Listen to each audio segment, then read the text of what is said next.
Welcome to the video of the sleep story we created. Thank you from the administrator for watching the video. If you like to fall asleep listening to the story, you can subscribe to our YouTube channel to get regular beautiful story videos. Hope you listen to the story carefully. Thank you. An Hour with the Aged. At a time when I had a nice Sunday school class, of which I was very fond, there was an aged and very eccentric old lady who was quite particular in the selection of her acquaintances. For some reason of her own, she favored me with her friendship, and it became my custom to start so early to Sunday school that I could spend an hour with her. Her room was very odd to look at. She had a fancy for putting almost everything into a separate little bag. The hairbrush, coarse and fine combs were each suspended in a bag just exactly large enough. Even the penholder stuck out of the top of a slender bag that just fitted it. Would you imagine a thimble bag also?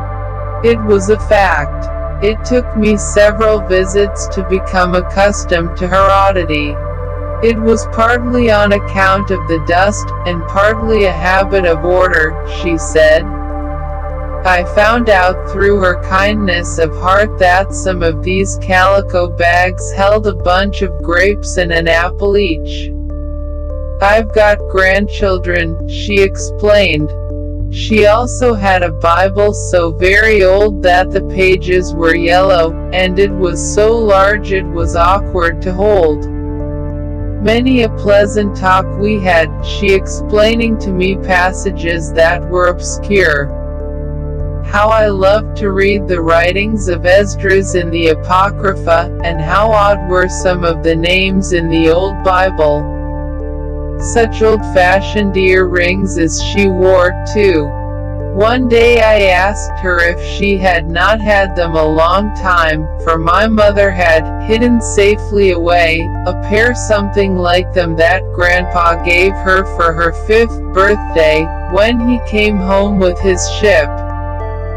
Said she, my husband put these in my ears 40 years ago on our wedding day, and I want them buried with me. It so happened that her wish was fulfilled that same summer, and it was my mournful pleasure to attend her last hours and moments in this life. Dear children, it is a sacred pleasure to realize that you have lightened a few hours of the aged and lonely who have been withdrawn from the sunshine and cheerfulness of outdoor existence. If it is your privilege to do so, let your ministrations help them to forget a portion of their sorrow and pain, and perhaps they may bear a kind word for you to the higher and better world.